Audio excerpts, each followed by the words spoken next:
So I'm just going to bring this one up again because the press do it with Meghan, so why can't we do it with Kate?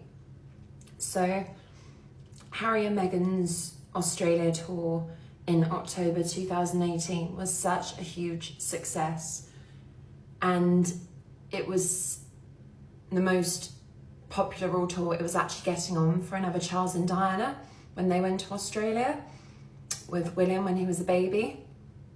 And someone said, you do realise that Harry and Meghan's Australia tour in 2018 was even bigger than William and Kate's Australian tour in 2014. So this is where the jealousy started, basically. They were like, oh my goodness, they're even upstaging our tour. They weren't doing it on purpose. They were just so passionate about helping and seeing the work that's done on the ground, and you could just see the excitement they had on their faces when they went to Australia. And with Kate, it was more about what she was wearing, but with Harry and Meghan, it was going around to the different organisations. Obviously, she was expecting Archie with the bump, which obviously was making major headlines because they literally just announced it when they got off the plane.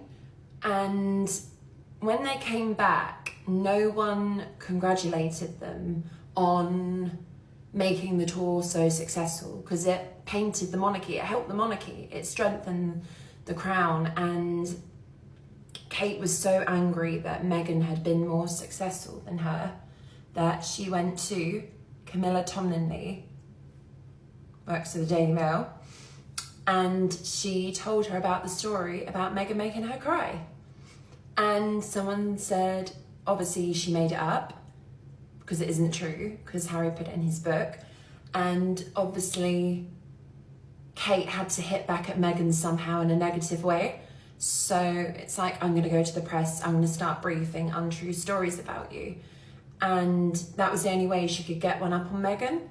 But just because someone else has made the tour more successful than you did when you went, Kate, don't start lashing out at Meghan by going to Camilla Tominley and writing a false article about Meghan making you and Charlotte cry over the bridesmaids' dresses. It's pathetic. I don't know why she even contemplated on doing that, because why couldn't she just be happy that Meghan and Harry had made a success of it? Why did she have to get all competitive and jealous like she always does? And obviously when she got there to Camilla Tominley, she demanded that, I want this article written. And Camilla Tominley got asked about it once and she never answered because she knew it was a lie that she was writing. Yet this woman was trying to destroy Meghan, that she was going to do anything to taint her. And it worked because everyone believed it. Everyone said, yes, the Duchess of Sussex is a disgrace. She made Kate Middleton cry, made Princess Charlotte cry. She didn't. It was a deliberate story to upset Meghan because their tour had been so successful in Australia. Meghan spoke about it in Oprah and she said, I wouldn't have wanted that to have come out about Kate. She bought me flowers, I accepted the apology and I loved it. And that was 6 months after Kate brought the story out, and Meghan said, well, there's only one place it's come from. Kate. This one's the troublemaker. These two aren't. This one's the one that likes causing trouble. But people can't see again. It's like, oh no, Kate can't do no wrong. But she can do wrong behind the scenes. We're just not witnessing it. And that's the trouble. When the story came out, Meghan was pregnant as well, and she felt really vulnerable. And I don't know, why would you do that when you know she's expecting a baby? Did you want her to have a miscarriage? Because it does make you wonder, because Meghan got pregnant a lot quicker than Kate. And this one, it took her 1 year and 6 months to get pregnant. And again, it's almost like it was sour grapes again, that she was more fertile than this one. I wouldn't be surprised if Kate had had IVF, because she left it a long time to produce the heir. And someone said, how can Kate get off on going to a journalist and saying a false story that isn't even true? And she knows it isn't true, but she still wants it printed.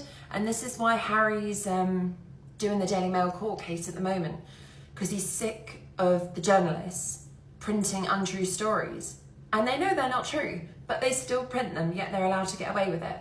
And this one should have been held accountable for her actions, because I bet if that had been the other way round and Kate, well actually it was like that anyway, Kate had made Meghan cry because she was having trouble with her father.